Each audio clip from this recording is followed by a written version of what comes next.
Hi, Ben. Welcome to Viome. We're glad you're on this journey with us. Now that you've done your first Viome testing, let's review what your first round of results and recommendations look like on the Vi app. Let's start by looking at the results. The first thing you'll see is your wellness index. Now, this index takes into account all of the results of your testing and the answers to all of your questionnaires, and it indicates your current state of overall wellness. Now, it's not surprising that your wellness index is in the optimal range, so you're obviously doing something right. But it's nice to see that you left yourself a little bit of room for improvement. And the idea is that the next time you should have that needle all the way over to the right. Now, the best way to improve your score is to follow the recommendations that have been created specifically for you, and we'll review those recommendations shortly. Let's look a little closer at what makes up your overall wellness index score. It's made up of your gut score, which you can see you're also in the green and have left yourself a little bit of room for improvement as well. Now, your gut score takes into account the health of your microbiome. It includes looking at your diversity, inflammatory markers, the organisms that are present, whether there's some good guys or bad guys, and what they're doing. And it's, like I said, looking quite good for you. Your metabolic score is about as good as it gets. And it shows that your body's able to handle that nutritional challenge that you took with your metabolic intelligence test really well. You're very efficient at energy metabolism and you're meeting your nutritional requirements. It also suggests and shows that you're not really being exposed to harmful substances in your environment. Now, to obtain this high of a metabolic score, you have to be eating the appropriate foods for your individual microbiome and for your cellular phenotype. So your current diet is working well for you. Now remember, what's right for you may not be right for the next person. Your body score is still in the green, but looks like you have a bit more room for improvement. Now, this score takes into account your overall body shape, which we know is good, but also symptoms and whether your current lifestyle choices are appropriate for you. Now let's delve into your gut intelligence results. This is where Viome's state-of-the-art technology really shines. Now, Viome sequences all of the RNA in your microbiome sample, and this allows us to determine what organisms are present with a very high resolution, a resolution down to the strain level.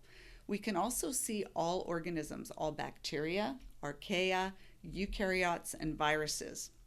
Now, before now, all other technologies that have been available to us can see only bacteria and can identify them only down to the genus level. And you can see there's actually genus, species, and strain. The RNA actually also allows us to see the activity of these organisms and what the functions that they're actually performing. For example, we can tell whether your microbes are metabolizing the proteins and carbohydrates that you're eating, or if they're making specific vitamins that your body needs, for example, vitamin B6. You can click on the Learn More, and it'll tell you a lot more about your gut results and what they mean. So you'll see that every organism has its own card. And on the left of the card is your average activity, or the average activity of that organism in your microbiome. And it's compared to the activity of all the other organisms. So in this case, the activity of ethalolyginins is 21.55%. That means that 21.55% of all of the bacterial activity is coming from that particular organism. And then you can see what the average activity of that organism is in other populations.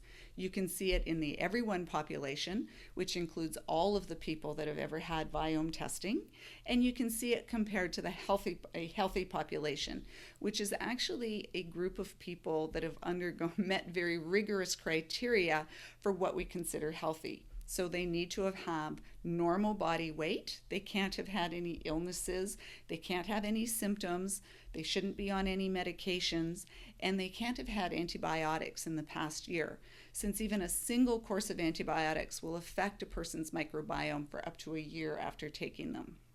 Now remember that everyone's microbiome is unique, and that whether an organism is beneficial or harmful can be dependent on the other organisms that are present.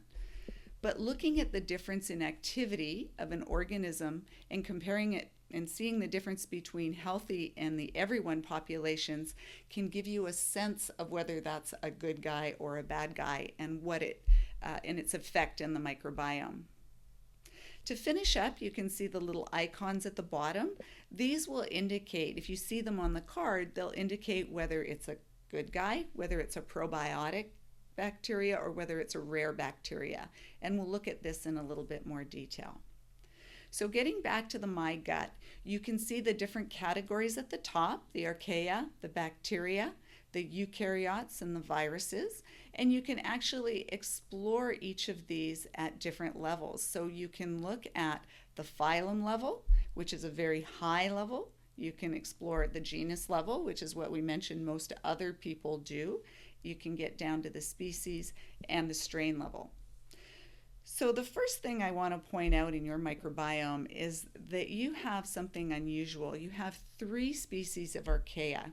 Now, archaea is kind of considered an ancient organism. It's actually an extremophile, and in the environment, it's one of those that's found in very extreme environments. So it's the kind of organism that you would find in the boiling hot sulfur springs or something like that. We do know that they are found in people's microbiome, in their gut microbiomes, and that the Amerindian and European populations seem to have more of them in their microbiomes than the North American population does. So our North American lifestyle seems to be eliminating these organisms from our microbiome. Now, Ben, with your lifestyle, it's not surprising that you have a significant activity of archaea in your gut. So let's look at the bottom organism, the Methanobrevibacter smithii. It's actually the most common archaea that we see in people's microbiomes. And in this one, you can see that healthy people have a higher activity than the regular population, which implies that it's beneficial. In fact, it's something we call a methanogen, and it takes waste products from the other bacteria and it metabolizes them further into methane. This actually allows for a more efficient extraction of energy from the food that you eat, and it's likely why we see high activity of this particular organism in elite athletes. Now, you also have a high amount of 2 other archaea species that seem to be lower in the healthy population. There have been some studies that show that these methanogens can slow down intestinal transit time and can cause constipation, and it may be one of the reasons why you're experiencing these symptoms. Let's look at a couple examples of bacteria, other bacteria, and what they mean. So we can look at the bacteria one and go to the species level. You can see we're going to go down to one that I want to point out called Rosebaria hominis. You can see you have a lot of different types of bacteria as we scroll down. And it is a little bit. Here we go. So it does have a little G, meaning that it's a good guy. And it's nice to see that you have some activity of this bacteria, since not having it is associated with irritable bowel syndrome and dysbiosis. This particular bacteria makes something called butyrate, and butyrate acts to keep the lining of your gut healthy. It's also anti-inflammatory, and it gets absorbed into your bloodstream and can change your gene expression. These bacteria eat resistant starches, specifically one called fructooligosaccharides. Now, these starches are found in things like bananas, onions, garlic, asparagus, jicamas, leeks, and artichokes. And you'll find we want to encourage the growth of this organism, so some of those foods will be in your recommendations, and we'll get into that in a little bit. Now, the eukaryotic organisms, as opposed to bacteria and archaea, they have a nucleus and organelles like mitochondria. So humans are actually eukaryotes, and other organisms like yeast and parasites are also eukaryotes. Now, Ben, you can see here that you have 3 different species of blastocystis. Now, blastocystis is a eukaryote, and in some people, these can be associated with gastrointestinal symptoms. So I would suggest that you see your healthcare provider to have this confirmed and treated if necessary. You also have a yeast species that's fairly common. It's brewer's yeast, and it's also found in the probiotic called Florastor. Your activity is much lower than most other people we have tested, as you can see.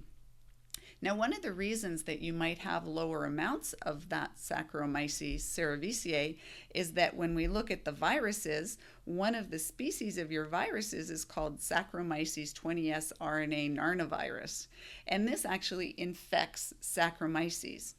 You also have one called Streptococcus phage 2617, and that is a virus that infects the bacteria called Streptococcus.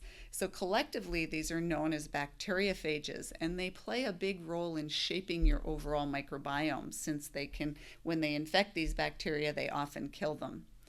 You'll also notice that you have a couple of plant viruses. You have tomato mottle mosaic and pepper mild mottle virus. These are viruses that can cause diseases in plants and are found in the human, and the finding that they're actually replicating in the human microbiome is pretty new.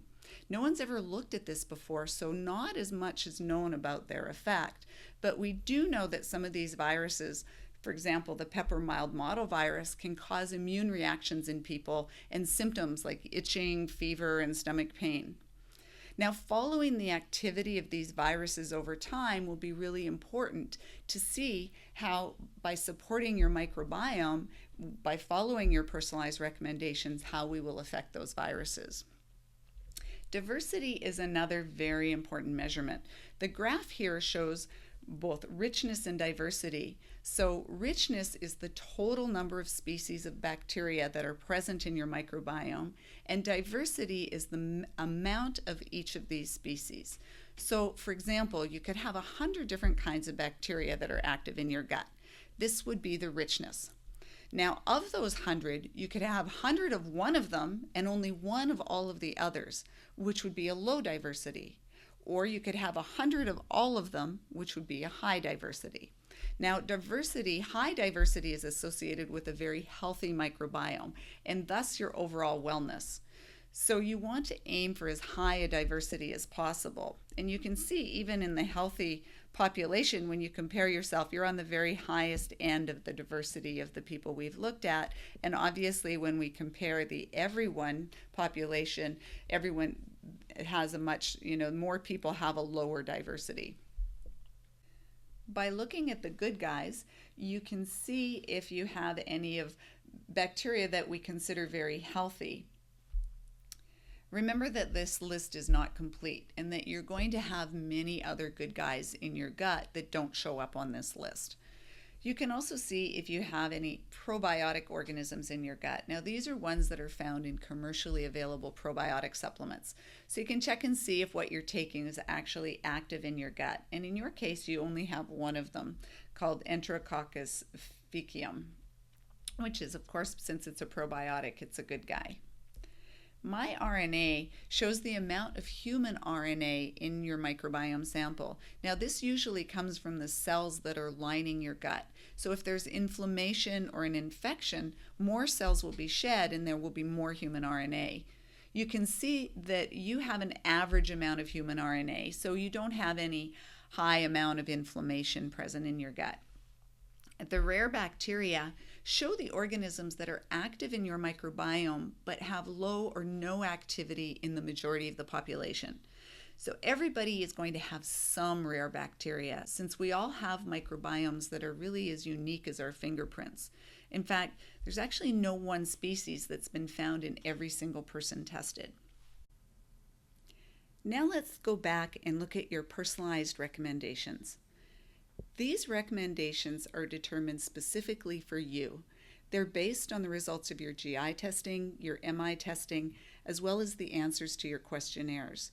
Now at Viome, we take seriously the fact that one man's food is another man's poison. There is no one diet that's right for everyone. And based on your microbiome and your genetics, every person requires a unique ratio of macronutrients and specific foods. This ratio and the specific foods that are optimal for you will also change over time, depending on how your environment affects your microbiome and your epigenetics. So the goal is to optimize your energy production, optimize the utilization of nutrients, and of course, the composition and function of your microbiome. By following these recommendations, we want you to move your wellness index as far into the green as possible, and ultimately have you look and feel the best that you possibly can. Now, as you look at your recommendations, you will notice 4 categories of food. The indulge foods, the ones in the green, are the foods that you want to eat a lot of. They're the ones that are chosen just for you to balance your body and microbiome to maximize your wellness. You want to aim to eat at least some of these foods every day. You want to indulge on them, but remember to stop when you're 80% full. The enjoy foods, the ones in the blue, are the ones that are very good for your body and your microbiome. In addition to the indulge foods, they will form the foundation of your diet. Again, aim to eat foods on this list every day. Then the minimize foods, the ones in the yellow, are ones that you can eat once in a while.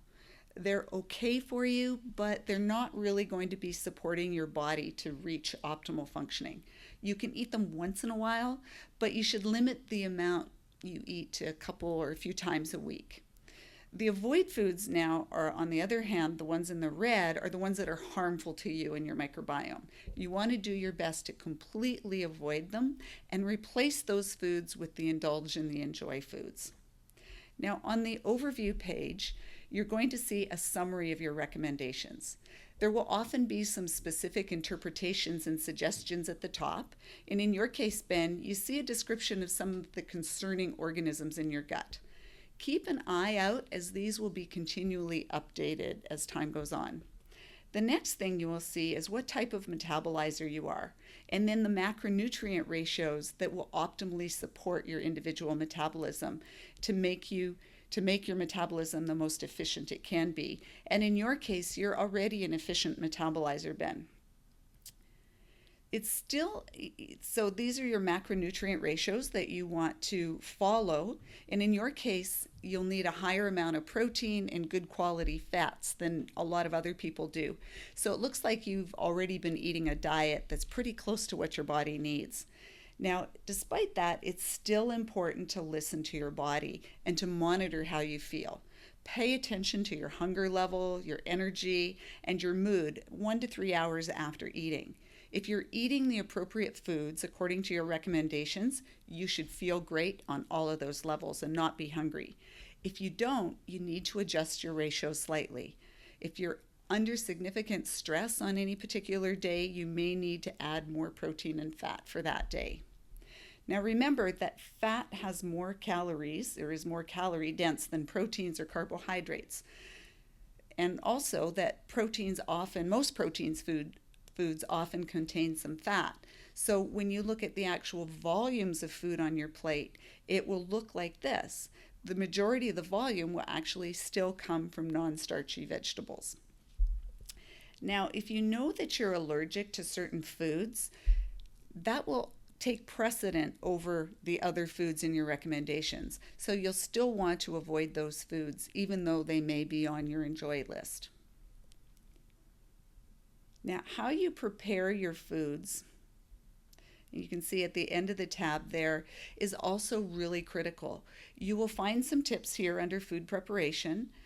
Things like soaking nuts, grains, and legumes is important, and preparation can actually change a food from harmful to beneficial for you. So there's some tips there that you probably want to pay a lot of attention to.